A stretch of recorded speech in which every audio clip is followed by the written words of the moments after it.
네, 오늘은 반도체주가 강세를 보이고 있지만 삼성전자는 고점 대비 14%, SK하이닉스는 20% 정도 떨어진 지점에 있습니다.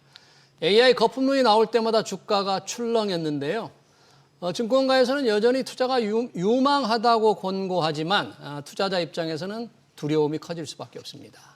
반도체 업황과 주가 전망, 투자 전략까지 이승우 유진투자증권 리서치센터장 모시고 들어보겠습니다. 센터장님 어서 오십시오. 네, 안녕하십니까. 우리 시장 지금 반도체 주가에 따라서 시장이 출렁입니다. 지난주는 정말 엔비디아 실적에도 불구하고 당일 하루를 견디지 못하고 주가가 급락했다가 지난 주말에는 다시 좀 나스닥은 조금 올랐는데 엔비디아는 여전히 약세를 벗어나지 못했잖아요. 이거 뭐 AI 거품론으로 그냥 봐야 될 건지 계속 이럴 건지 어떻게 좀 해석을 해야 될까요? 뭐 AI 거품론은 저희가 뭐 부인하기는 어렵고요. 사실 좀 복잡한 상황들이 여러 가지가 있기 때문에. 하지만 이제 지난주에 영향을 준 거는 사실 뭐 그거보다는 그 AI 거품론 오랫동안 지금 얘기가 되고 있기 때문에요. 그거보다는 미국의 지금 단기 자금 시장이 좀 유동성이 약간 흔들리는 내용들이 좀 있었습니다. 그러다 보니까 일부 이제 이머징 마켓에 투자됐던 특히 이제 레버리지 투자를 통해서 투자됐던 자금들이 일부 다시 미국으로 좀 돌아가는 그런 과정에 좀 있습니다. 실제로 보시면은 이제 최근에 보면은 이 엔화 약세가 계속 되고 있는데, 그러니까요. 일본이 지금 인플레이션이 3%로 좀 높아지고 있거든요.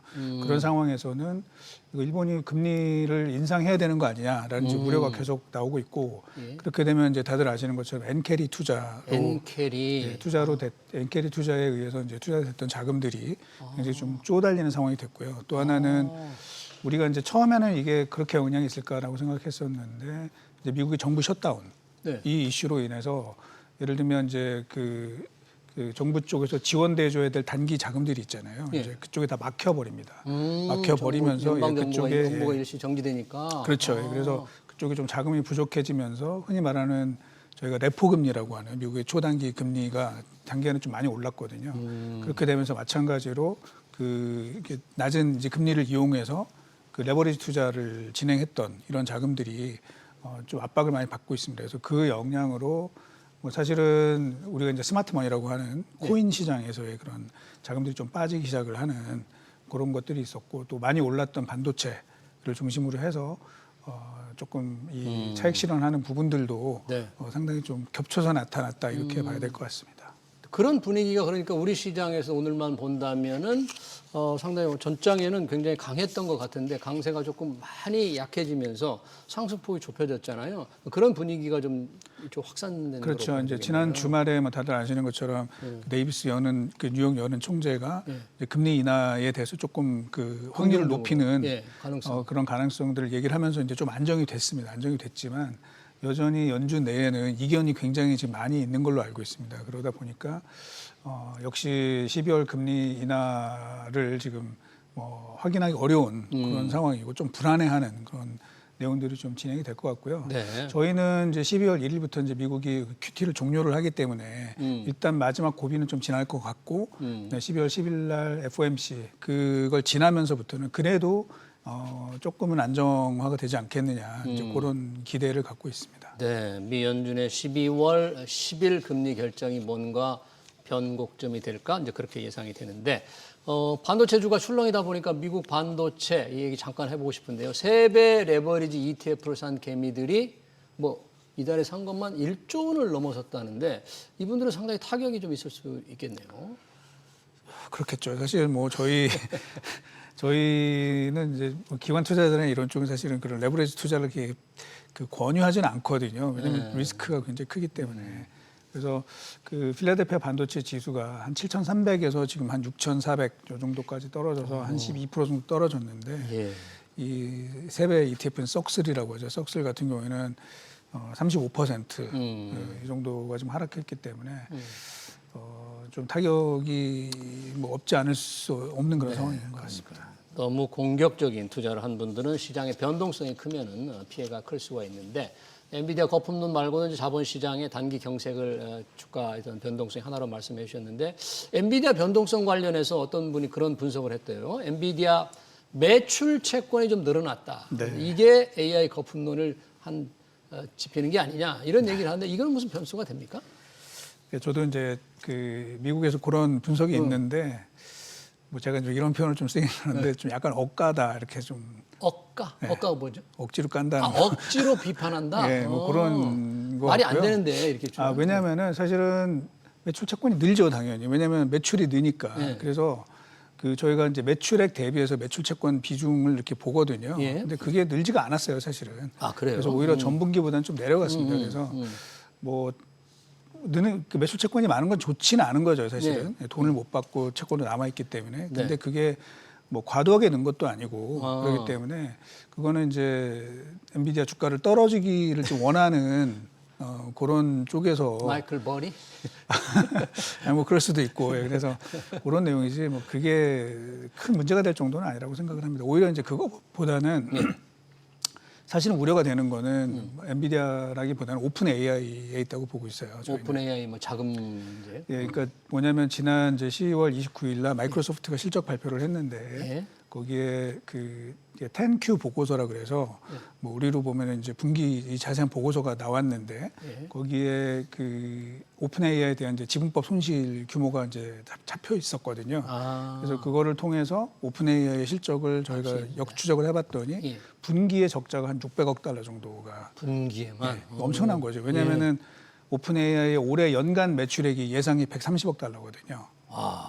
연간 매출 130억 달러 예상인데. 근데 분기의 적자가 600억 달러가 났다는 거죠. 예. 그러면 그동안에 오픈 AI가 사실은 여러 업체들과 뭐 계약을 했고 뭐 이런 내용들이 나왔는데 이게 너무너무 많아서 그것 때문에 사실은 반도체주 랠리가 있었거든요. 그렇죠. 투자 계약이 워낙 대규모 투자. 그렇죠. 예. 근데 이게 감당 가능할까? 라는 이제 의문이 들었던 거죠. 물론 뭐 다들 의문을 갖고 있었지만 숫자를 보니까 이거 굉장히 좀 리스키해 보인다. 이제 이런 게 더 많아졌고요. 그게 이제 11월에 지금 반도체 주가 떨어지는데 또 상당한 영향을 줬다. 그래서 물론 이 AI 버블론이 그 전부터 계속 되고 있었지만 이제 숫자가 확인이 되면서 이거 좀 조심해야 되는 상황인 것 같다. 이제 이런 분위기가 더 높아진 것 같습니다. 네, 오픈 AI가 뭐 대규모 하이퍼 스케일러라고 하죠. 뭐 메타라든지 구글 이런데 대규모 투자를 하고 그래서 순환 출자 얘기도 있고 그런 상황에서 이익 전망도 지금 약한 상황에 이렇게 대규모 적자인데 그러면 투자를 어떻게 계속 할 수 있을까? 자금 조달 자체가 상당히 의문이 들 수도 있겠어요.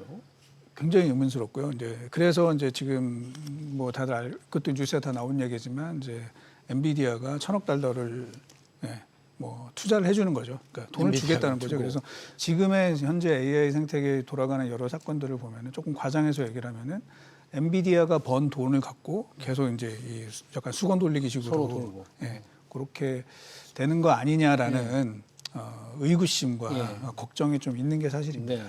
그런 의구심을 뒷받침하는 통계, 작은 통계 하나만 나와도 반도체주가 지금 출렁출렁하기 때문에 우리 지금 반도체주 삼성전자, SK하이닉스도 이 영향을 많이 받고 있습니다. 주가가 오르락 내리락. 뭐 내릴 때 워낙 변동폭이 이렇게 시총 1, 2 종목들의 변동폭이 이렇게 큰 줄 몰랐어요. 근데 오를 때는 뭐 내리는 게 훨씬 변동폭이 크던데.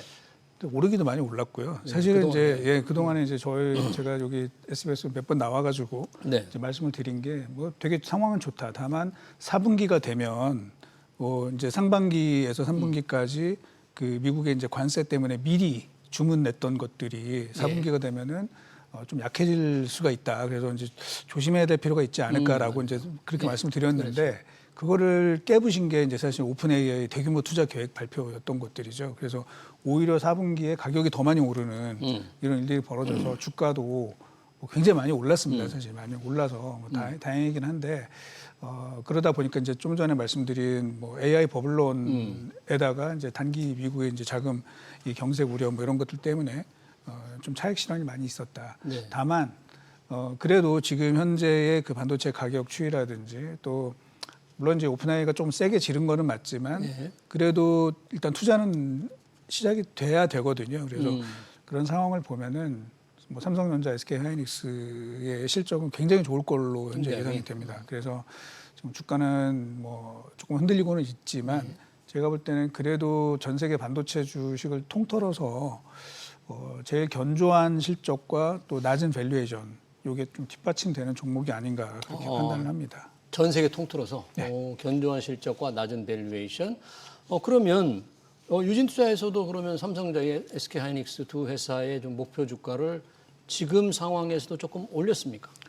그러니까 사실은 이제 저희 하우스의 그 스토리를 좀 말씀을 드리면 이제는 제가 두 회사를 목표가를 내질 않고 이제 예, 그 저희 이제 그 제 후배 애널리스트가 이제 물려받아서 보고서를 쓰기 시작을 했거든요. 그래서 친구가 이제 삼성전자 목표가는 현재 15만 원 제시하고 있고, 15, 예. 예, 그리고 SK하이닉스는 69만 원 제시를 하고 있습니다. 그래서 뭐 저희도 이제 많이 올렸죠. 많이 올려서 그러네요. 뭐 하는데 지금 주가는 흔들리지만 좀 전에 말씀드린 것처럼 실적이 상당히 탄탄할 것이기 때문에 지금 뭐 D램 수요가 이렇게 많이 늘어납니까? 가격도 많이 오르고? 가격이 많이 오르는 거죠. 가격이. 그리고 이제 수요는 이게 좀 냉정하게 저희가 이제 말씀을 드리면은 어떤 상황이냐면은 그 공급이 못 쫓아가는 상황이에요. 수요가 정말 막 폭발을 하느냐. 물론 이제 AI 쪽은 많이 느는 거는 사실이죠.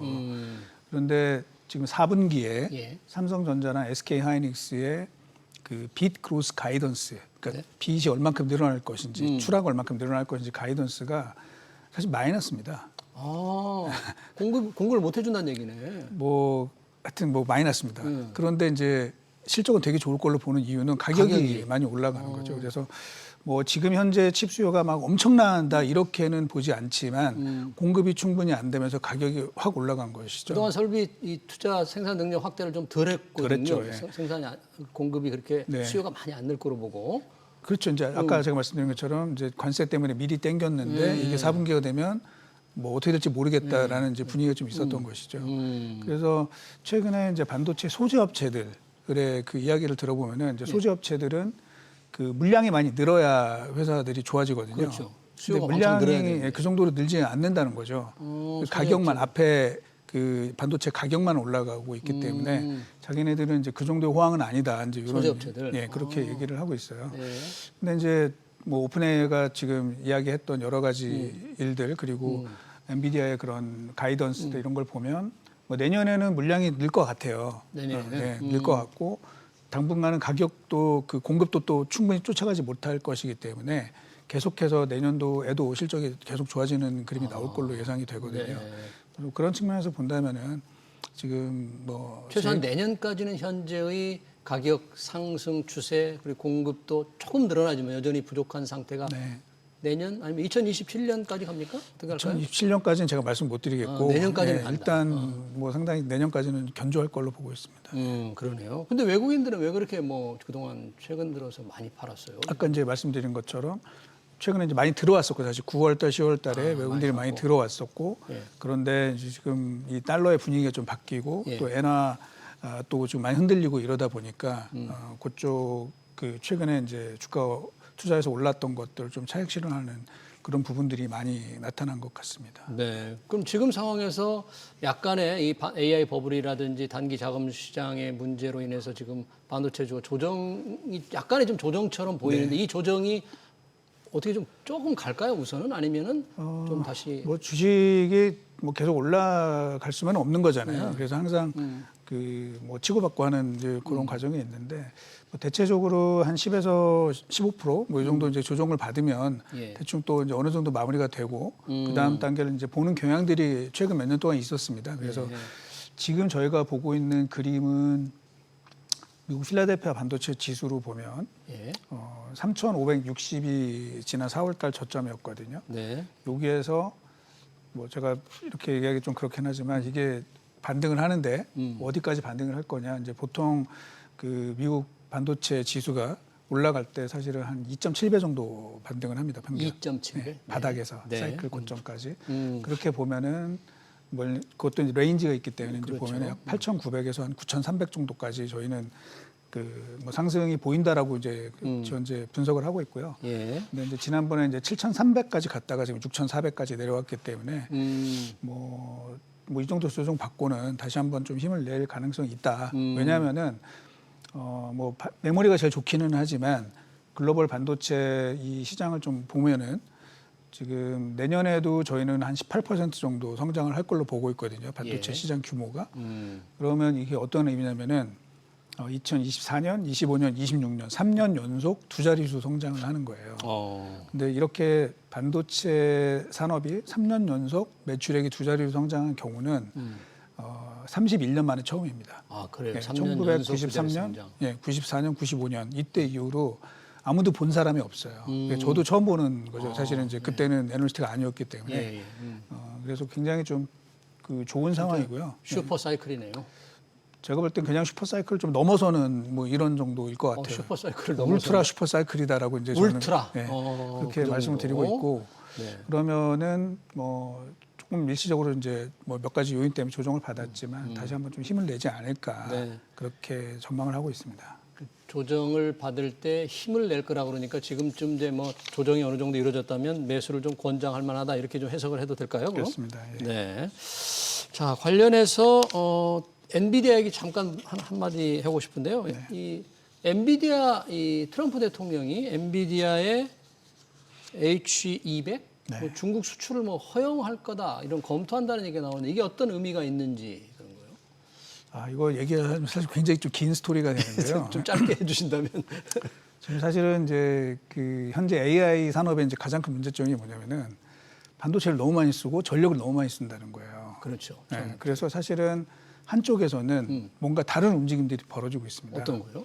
그러니까 지금 현재 AI의 그 모델들이 뭐 아시는 분들은 아시겠지만 트랜스포머 기반으로 다 이게 만들어지는 거거든요. 트랜스포머라는 이제 기본 모델이 있습니다. 근데 이제 이거 자체가 그 뭐 AI 그 반도체를 너무 그 컨섬션을 심하게 이제 만드는 상황이라는 거죠. 그러다 보니까 그런 새로운 모델 이제 포스트 트랜스포머라고 하는데 새로운 반도체. 새로운 AI 모델입니다. 새로운 AI 모델. 네, 그게 현재 준비가 되고 있고 반도체 칩과 전력을 덜 쓰는. 예, 그게 이제 나타난 거에 한 그 종류의 그 회사가 딥시크라고 보시면 돼요. 딥시크가. 그러니까 사실은 그 미국이 계속 그 엔비디아의 이 고성칩을 못 쓰게 하면은 중국은 더 빠르게 그쪽으로 진행을 할 겁니다. 상당히 혁명적인 변화가 생길 수 있다는 얘기네요. 그렇죠. 예, 그래서 실제로 현재 전 세계 AI의 가장 선두주자라고 할 수 있는 데가 그 스탠포드 AI 연구실이 있습니다. 거기에 거기가 가장 앞서 있는데 거기에 이제 중국계 이 AI 사이언티스트들이 제일 많아요. 제일 많고 또 최근에 메타의 그 AI 탑 사이언티스트들 명단이 공개됐는데 40명 공개됐는데 그 중에 20명이 중국계입니다. 그러다 보니까 그렇게 되면은 중국은 새로운 방향을 설정을 해서 그쪽으로 진행할 거다.